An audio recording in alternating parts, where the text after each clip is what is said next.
بعد ما عزيزة ظهرت معايا في المواجهة بينها وبين الضابط اللي قبض عليها بتهمة خطف الأطفال اللواء عمر جعفر.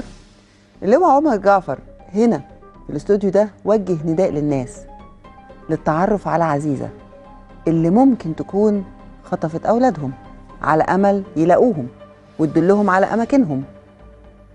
وفعلا بعد الحلقة جاي أدخل المدينة لقيت الأم دي واقفة من الظهر مستنياني. أهلا، مين؟ أنا أم مشتبهة إن عزيزة دي تكون خطفت ابني. طيب اتفضل.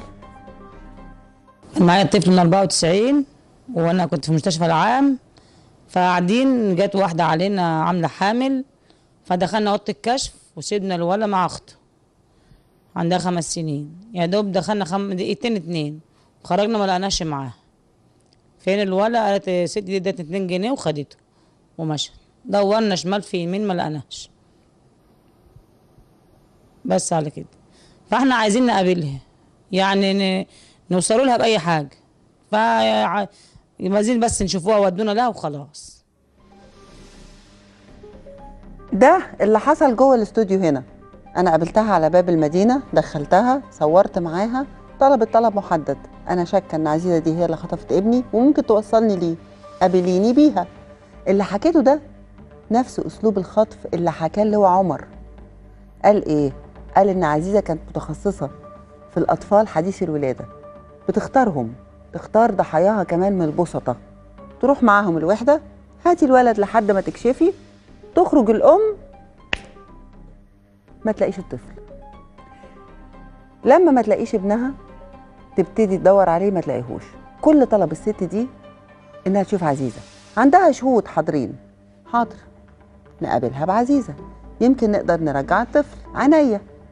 هنستغل وجود عزيزة معانا في اليوم الاحتفالي ده وروحها الحلوة في حالة الصفا والاعتراف، ونطلب من عزيزة إنها فعلا تدل الست على ابنها وتساعدهم يرجع ليها ابنهم.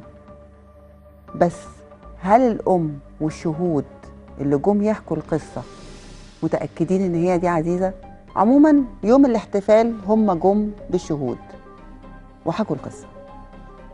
انت اللي بعتها؟ ايوه. ماشي، عشان اتعرفنا على عزيزه، عشان عمتي شافت عزيزه في التلفزيون وساعه ما شافتها قالت هي. ايه اللي حصل؟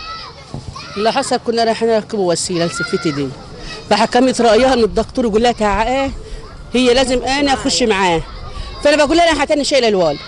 كانت عزيزه اللي واقفه وهي واحده، فجت واخداه مني ايه بغل كده عطيها لبنت صغيره كده. بس انا لقينا البيت لقيتها 2 جنيه هي اللي عطيهم ليه، 2 جنيه ورق. طلعت حاجه من عبها وحاجه حطت فيها الولد ورابطه بطنها يا مؤاخذه بتلفيحه، وانا اقول لها في وشها تلفيحه عند روحها حامل وما كانتش حامل، وحنكها هي ووشها هي واعرفها لو بعد 1000 سنه. هي عايزه وياها واحده كمان عزيز، ما كانتش لوحدها. أختها. أنت أم اللي اتخطف. ايوه. دخلتي ولدتي ولا كان معاكي ولا؟ لا ده احنا كنا رايحه اركب وسيله بعد 40 يوم، وهو كان معايا انا وسلفته وبنتها صغيره كده. فانا جيت اخش لقيته دكتور مش دكتور، فانا قلت لها تعالى معايا عشان انا بنكسر. قالت خليني، قلت لها تعالى معايا. دخلني وسيبنا الولد مع اخته الصغيره دقيقه واحده. فجاه ما لقيناش الولد. فين يا بنت الولد؟ قالت ادتني 2 جنيه وخدته ومشى. طلعت حاجه من عبه وخدت الواد ومشى. طلعنا كان ولد. كان عنده قد ايه؟ 40 يوم. فقعدنا نجري وندور والحكومه بقى وانقلبت. بقى له قد ايه دلوقتي؟ عنده قد ايه دلوقتي؟ 22 سنه. مولود 4. طب انا هجيب لكم عزيزه. القصه دي زي ما حكوها نفس اسلوب عزيزه، بس يمكن ما تكونش عزيزه، احتمال. المهم ممكن تكون عزيزه، ممكن تكون واحده شبهها. اللي هيحكم في الموضوع ده المواجهه بينهم وبين عزيزه. طب هم وعزيزه اهي.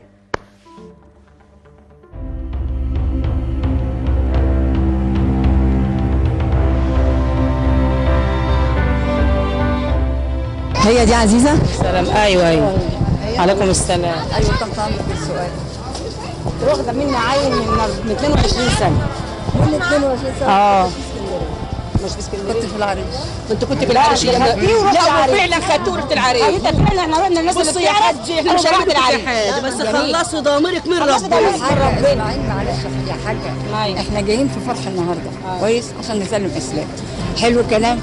من 22 سنه استحاله ان انا اتحرك من اسكندريه، لاني 30 سنه ما اتحركتش من مطرح خالص نهائي. لا سافرت ولا رحت ولا جيت. انت يا حاج وقاعده لوحدي والمنطقه كلها. انت يا حاج انت واحده وياك كنت عامله حامل.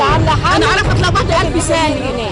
انت يا حاج انت بتقولي من 22 سنه، بقول لك من 30 سنه ما سبتش مطرحي، وكل الجيران عارفه ان انا قاعده. لو من 10 سنين انت بار انا ازاي؟ خلصي نفسك من ربنا. وكان معاك واحده ما كنتش لوحدك. ومعاك واحده.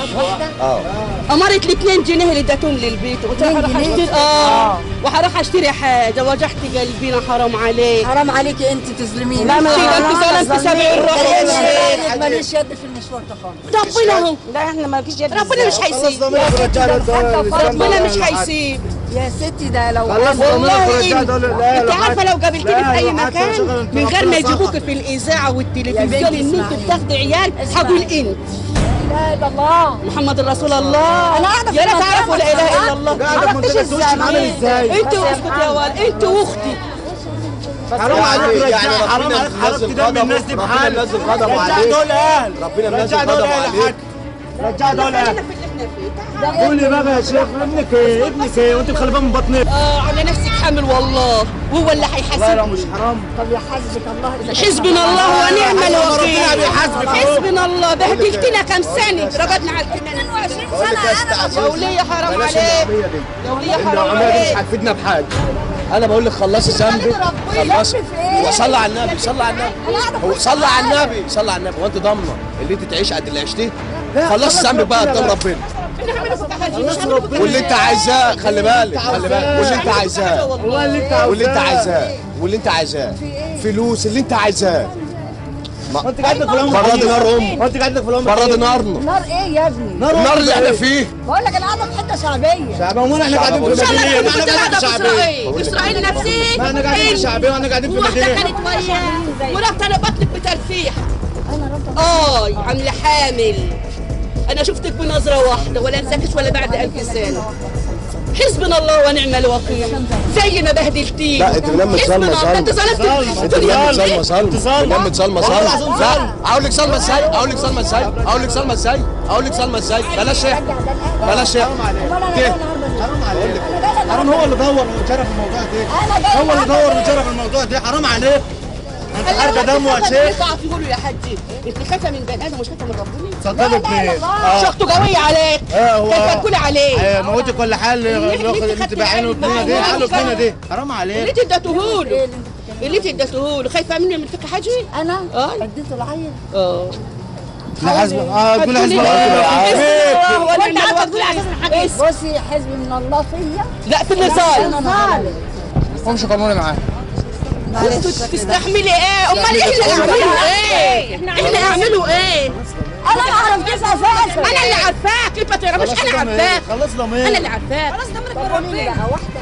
يا شيخه ومن امنك على دينك. في المنوفيه. في المنوفيه. في اي مكان اسمها من غير ما تكوني خاطفه العيال. اصل بص من بالك. بطلي. لا انت وصلت ولا لا؟ والله رحت. بطلي بقى. وشك وبحالك وكل خلي بالك. انت. خلي بالك. خلي بالك. خلي بالك. لحالها. احنا ما نعرفوش حاجه اسمها الظلم. اسمعي بس. ما انت ما انتش انت من اسرائيل. بس انت اللي واخداه. انت من اسرائيل. بس انت اللي واخداه. يا ويلك وسواد ليلي. كان قبل ربنا تقولي له ايه؟ والله ما انا بحبك والله ما انا. بالك معاك. بالك معاك. بهدلتينا وشحتفتيني. هي ولو قابلتني في اي مكان بيقولوا ما سمعناش الخطف عنها اقول هي. تصدقي بالله انا جايباها مخصوص عشان يعني نارك انت تبرد. والله العظيم من اهلنا قلبنا مجالها 22 سنه منها لله. ده بهدلتنا في البلاد والمباحث كان نفسها تحت المنوفيه تجيب لكن هي راحت به العريش وفعلا راحت به العريش. اول ما رحنا الواحد بيرب قال راحت به العريش. بس احنا بقى يلا منها لله منها لله. ما خلاناش والله. ده احنا اتبهدلنا كم سنه نلف هي والحكومه معانا تاخدنا البيوت ديت. لا ديت ما احنا كنا على اي واحد من الحكومه وتودينا ليه؟ انما مش هي يظلموهم ليه؟ ده كله 5 دقايق 5 دقايق حكمت رايه ان انا اخش معاك. قلت لما لازم تخش لسه نارك ما بردتش. اخش معاها 5 دقايق احتسبيه عند ربنا. وخديته في التاكسي وشاي. انا دخلت 2 بعدي 2 ماتوا مني تاني زعلت زي دي. بس عشان تصيمك خلاص بس. ب2 جنيه بتوعها عطيهم للعيال